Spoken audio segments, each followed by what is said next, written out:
Inicio esta sesión agradeciendo al doctor Julio Hoyos, jefe del Departamento de Psicoanálisis de la Universidad de Antioquia, por su atenta escucha a mi trabajo y sus sugerencias. Agradezco también al doctor Carlos Arroyave por su deferencia para escucharme y sus comentarios. También agradezco a Alexandra Gallo, psicóloga, quien labora en el campo psicojurídico con mujeres víctimas de violencia de género, por sus elementos teóricos que alimentan mi trabajo. Y dado el límite de tiempo, no puedo seguir enumerando a cada una de las personas que muy amablemente me acompañaron con su escucha y con sus comentarios y sus preguntas que me sirvieron para pensar en realizar otras presentaciones e intentar responder. Asimismo, pido a los que me acompañan con su escucha a pensar con luz otras preguntas que mis presentaciones les resignifique y por tanto les interese para que me las transmitan, las podamos pensar. Hoy, en el marco del trabajo sobre violencia en la pareja y poder con perspectiva psicoanalítica, voy a pensar en uno de los primeros escritos de Lacan, Los complejos familiares, porque allí fundamenta actos inaugurales de la agresividad en todo sujeto. Es decir, cómo la agresividad hace parte de la estructuración en el devenir de todo sujeto. Además, vamos a pensar en las marcas psíquicas que dejan, pero se reactivan cuando ya somos adultos. Los complejos familiares y las marcas inconscientes. La referencia para esta sesión es La familia, de Jacques Lacan. Es un escrito publicado en 1938, cuyo nombre original en su primera edición fue Los complejos familiares en la formación del individuo, que fue escrito para la enciclopedia francesa, que era en un tomo dedicado a la vida mental. ¿Por qué elegí este texto? Este extenso artículo, porque realmente es un libro, el autor Lacan plantea la relación de complementariedad del narcisismo con una agresividad fundamental. Para empezar entonces, recordemos las conclusiones sobre agresividad que pasó en la última presentación. La agresividad, consideramos y concluimos que todas las relaciones próximas con el semejante, con el otro con minúscula, implican agresividad, que la agresividad no es propia de sujetos que tienen familias disfuncionales, que la agresividad no es una manifestación patológica de algunos sujetos y que todos tenemos un componente de agresividad por ser sujetos del inconsciente. Con respecto al narcisismo, Freud plantea ya desde 1914, tiene varios textos y uno de ellos es Introducción al narcisismo, y plantea el narcisismo primario y el narcisismo secundario. Narcisismo primario es cuando la libido se va hacia el yo, y el narcisismo secundario cuando la libido pasa a los objetos externos. Para Lacan, el narcisismo secundario será aquel por el cual, aún tomando un objeto exterior como objeto amoroso, en el otro siempre se encuentra y ama a sí mismo. O sea que, aunque amemos a otro, no dejaremos de ser narcisistas. Ahora empecemos entonces con el tema de hoy, que es el complejo. Las preguntas para responder en esta presentación serán: ¿a qué se llama complejo?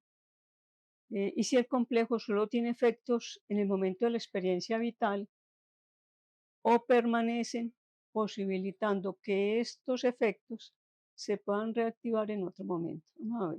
La palabra complejo ocupa un lugar importante en la obra de Lacan desde antes de 1950. Ya vimos que los complejos familiares fueron escritos en 1938. Un complejo comprende múltiples representaciones de los diferentes actores del ambiente familiar, proporcionando un guión en concordancia con el cual el sujeto es llevado a interpretar como único actor el drama de los conflictos entre los miembros de su familia, nos dice Evans. ¿Qué es entonces un complejo? Es la mezcla de las representaciones que hace el sujeto, que nos da un guión, y luego una interpretación como si fuéramos un actor. Es decir, un complejo es cómo un sujeto se representa el padre, la madre, los hermanos y demás personas de la familia, y con ello arma un guión que el mismo sujeto interpreta y manifiesta en su comportamiento. El sujeto cree en lo que representó, por ejemplo, que fue amado, que fue despreciado, que fue vilipendiado, que fue envidiado, que fue lo que se representa el sujeto. Él cree en eso. Las representaciones de estos personajes dejan impresiones o huellas que adquieren todo su sentido, toda su eficacia en tiempo posterior a su primera inscripción en el inconsciente, determinando entonces de manera inconsciente los comportamientos de un sujeto en su entorno. Este es el problema, que las marcas que quedaron se representan después de manera inconsciente. El complejo reproduce una cierta realidad del ambiente, es la realidad que ese niño asumió, creyó que era. El complejo reproduce una cierta realidad del ambiente y esta realidad fija la repite en lo vivido como adulto, en toda oportunidad que ciertas experiencias en la vida pidan su interpretación. Ahorita vemos qué tipo de experiencias piden su interpretación. Estas reacciones que producen esta situación conflictiva inconsciente se manifiestan en el comportamiento en su edad adulta. El sujeto piensa y actúa obedeciendo motivaciones que desconoce, porque estas motivaciones son determinaciones inconscientes, pero su lógica de pensamiento hace que siempre logre justificar su comportamiento.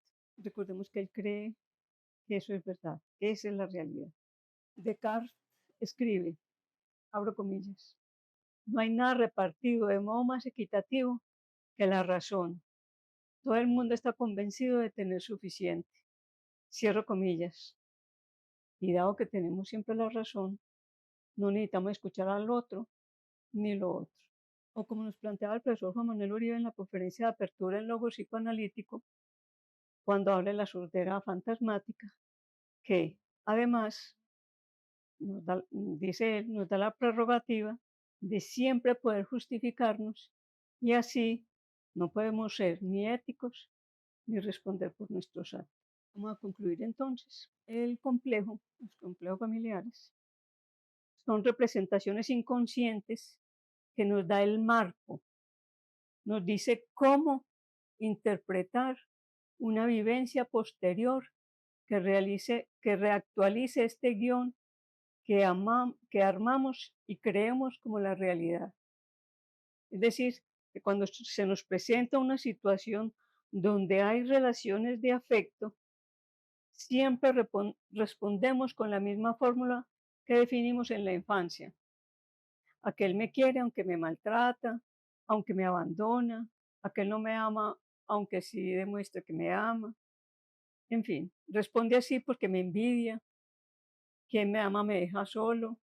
Tenemos una fórmula que siempre vamos a pedir cuando tengamos de adultos relaciones afectivas, sin preguntar al otro su posición y sin cuestionar su posición subjetiva.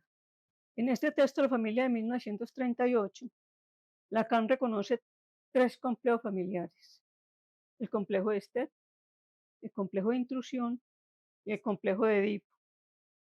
Cada uno es una marca en el psiquismo humano y está referido a una experiencia vital para todos los sujetos en su devenir. Nos vemos entonces en el próximo capítulo para seguir pensando con luz cómo la teoría lacaniana fundamenta la agresividad desde el complejo de Esther.